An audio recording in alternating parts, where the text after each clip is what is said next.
This is a difficult text. It's a parable that Jesus told about the kingdom of God. In one way, it seems clear enough to us. As Jesus told it, there was a man who sowed his wheat field with good seed.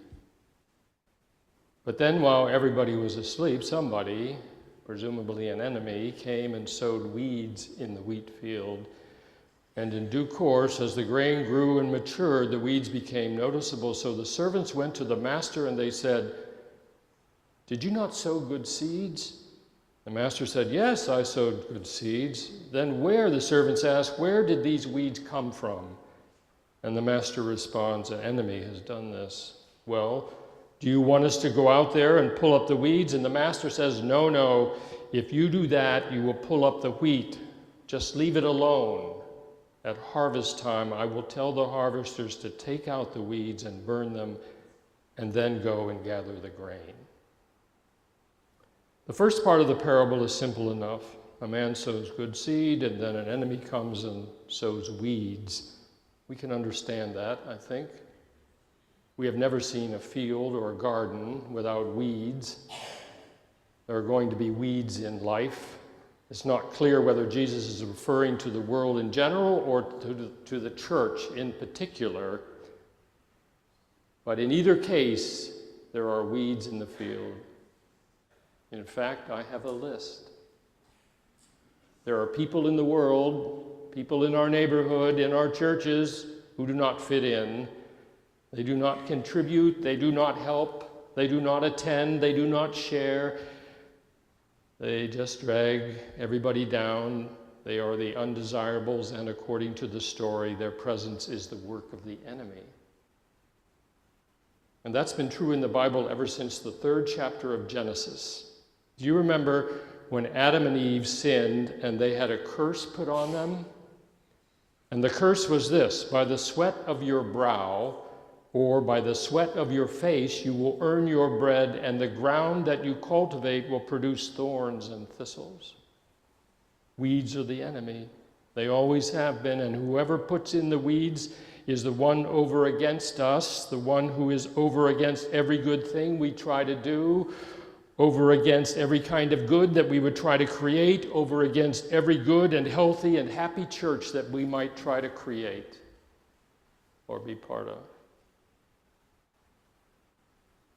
It's also quite natural that the servants would say, "Master, do you want us to pull the weeds out?"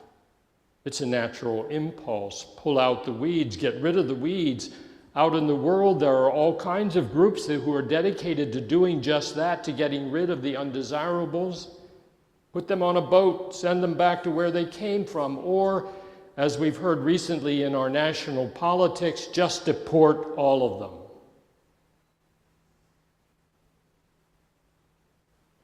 There are also people who work over the church rolls, and they say, "I think we need to clean up the church rolls." When I was a United Methodist pastor, we used to do this every year at our annual church meeting, because the formula used to calculate a local church's assessment to be paid to the annual conference and to the national church was based on the membership number, the number of active members in the church. And of course, you didn't want that number to be inflated, otherwise your assessment would be higher, maybe by, thousands of dollars. So every year the names of inactive members would come up, and we'd try to clean up the rolls. But since I've retired, the rules have changed, the formula's been adjusted, so now there's no pressure to clean up the rolls. But it's still not a bad idea, because after people have died and been buried for a few years, it does make sense to clean up the rolls. Or if people have moved away and we have no idea whether they're alive or dead or where they are, we could remove their names. But after that, it gets a little stickier. Suppose there are names of people on the roll who are still living in the community but don't come to church, they don't give, they don't participate, don't act like they were in church or care anything about church. Should we keep them on the rolls? Recently, our governance board has been trying to define the meaning of church membership. So we've been dealing with these questions, and it does get a little complicated. It gets a little sticky. A friend of mine who was a minister in another denomination had a particularly difficult church to pastor. There were many problems. Whatever happened in the church, whatever anybody said or did, it seemed to be always a crisis. People second-guessing every decision, often being negative, criticizing. He got very frustrated with it all, and he even thought about resigning. He said, you know, what I'd like to do, I'd like to clean up the rolls. I'd like to whittle it down to about 50 good people and be through with the rest. And then we might be able to start a real church here. The impulse to clean up the rolls, it's a natural inclination. But the really difficult part of this parable, I think, is what the boss says. The boss says, leave the weeds alone. What? Just leave the weeds in with the wheat? Leave wheat and weeds together? Isn't there any such thing as right and wrong, good and evil, true and false? We need to take a stand here. We need to draw the line. We need to say, you stay and you go. I mean, after all, what are we here for? But the boss said, leave the weeds alone. But they're cluttering the ground. They're taking over. Leave the weeds alone. Why? Because you will do more harm than good. If you start pulling up weeds, you're going to pull up some of the wheat. I have never known a case where that was not true.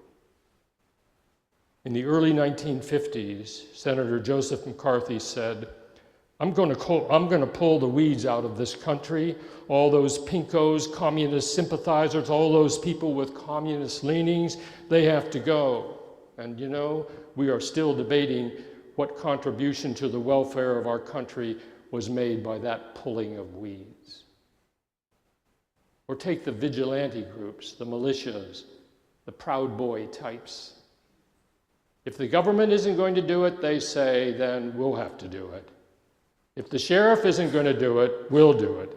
If the ones who are so responsible will not do it, we'll do it ourselves. And you witnessed their lawless attempt at insurrection on January the 6th, 2021, when they stormed the U.S. Capitol building, wanting to pull the weeds. From the late 1800s through the 1950s, using fear and violence, the Ku Klux Klan tried to keep African Americans in their place. They tried to weed out any who would challenge the status quo, the post-Civil War system of apartheid that was in place in the South.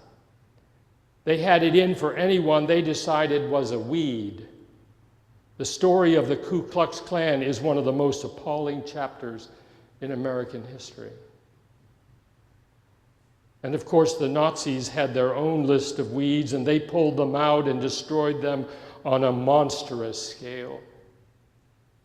And even in more recent years, you hear about contemporary efforts at ethnic cleansing in places like Bosnia and Rwanda, Darfur, Sudan, and maybe even in Gaza, it might be happening.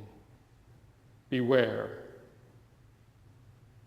Look with great suspicion on any group that says, let's just get rid of the undesirables.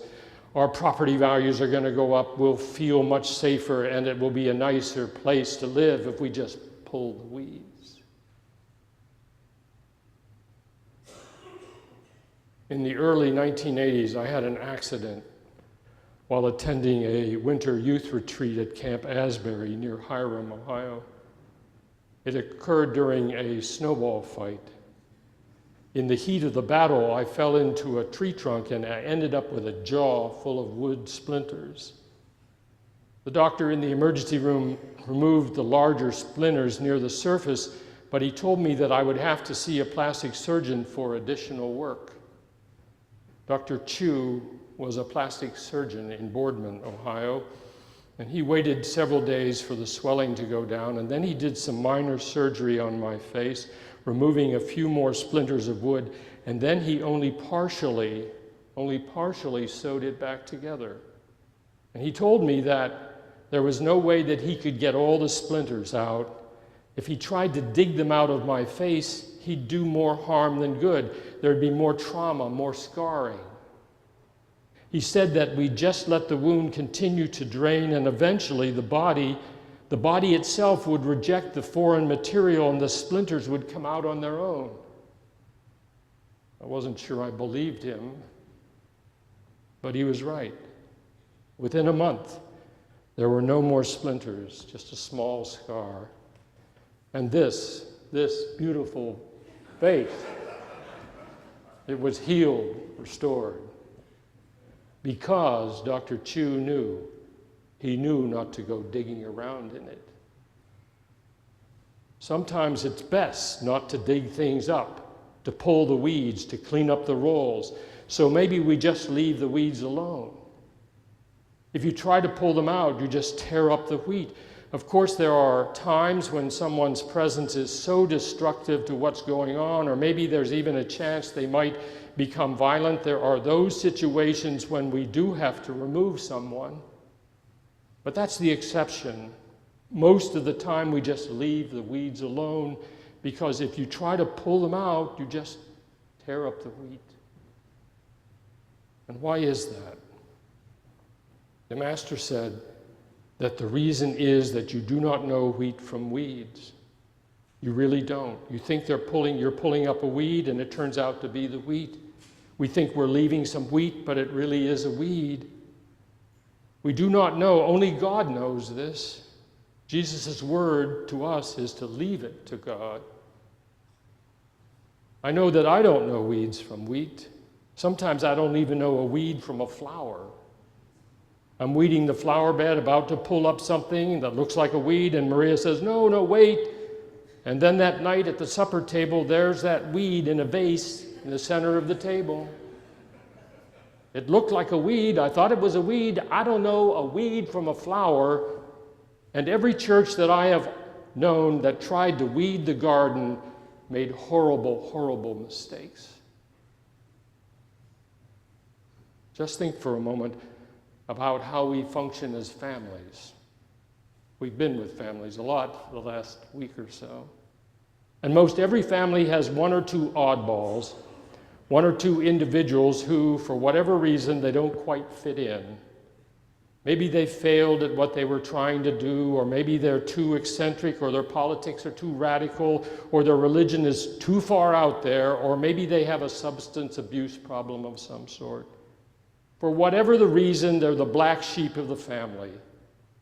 And though they're an embarrassment sometimes to us, we still tolerate them, invite them to most family functions. It's rare indeed, I think, that we would throw them out. To do so would be a horrible, horrible mistake. And why is that? That's because it's God's business. God said, in the harvest, I will take care of it all. I am the only one who knows weeds from wheat, so you leave it alone. When you're dealing with God, even what looks like a weed can become wheat.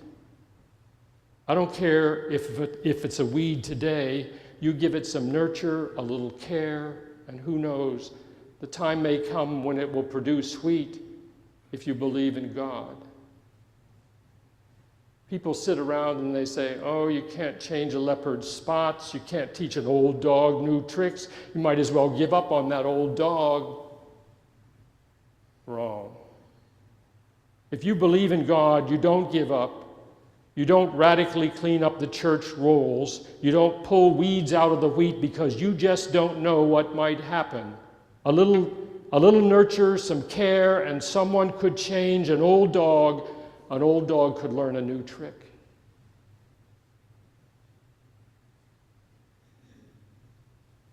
Fred Craddock was one of America's best preachers and storytellers. He died about 9 years ago. He told a story about dog racing. And I'm going to finish with this. I know that I've gone on long enough. But his story goes like this. I've never been to a greyhound dog race, but I've seen races on television. These greyhounds are tall, thin dogs that are bred for speed, and they run that mechanical rabbit around the track. Those dogs are just exhaust themselves chasing that rabbit, and when the dogs get to the point that they can no longer race, the owners put an ad in the newspaper or on the internet to see if anybody might want to adopt one for a pet. And you can have these dogs for free. Otherwise, if no one takes them, sadly, the dogs are destroyed. And there's a married couple in my neighborhood who have one of these dogs. Pharaoh is his name. And sometimes I would see these folks walking with Pharaoh. And one time I stopped to talk to them, and I ended up having a conversation with the dog. I forgot to tell you that some of these greyhounds can actually talk. So I said to Pharaoh, "Are you still racing?" No, Pharaoh said, "I don't race anymore." And I said, "Do you miss the glitter and the excitement of the track?" "No," he replied. "Well, what was the matter? Did you get too old to race?" "No, I still had some race left in me." "Well, what then? Were you not winning?" I asked. "No," I said, "I won over $1 million for my owner." "Well, what was it? Bad treatment? Cruelty?" "Oh, no," the dog said. "They treated us royally when we were racing. Did you get crippled?" "No." "Then why did you stop?" I pressed. And Pharaoh said, "I quit." "You quit?" "Yes," he said, "I quit." "And why did you quit?" "Well, I discovered that what I was chasing was not really a rabbit, and I quit." He looked at me and he said, "All that running and running and running, and what was I chasing? A mechanical rabbit. It wasn't even real."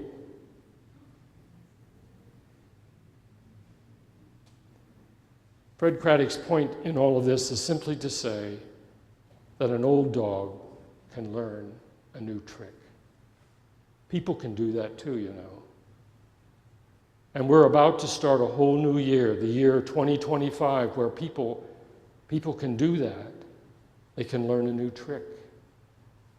And yet we think there's no possibility of someone making a change. We write them off, we weed them out, we clean up the rolls. But when you're dealing with God, anything is possible.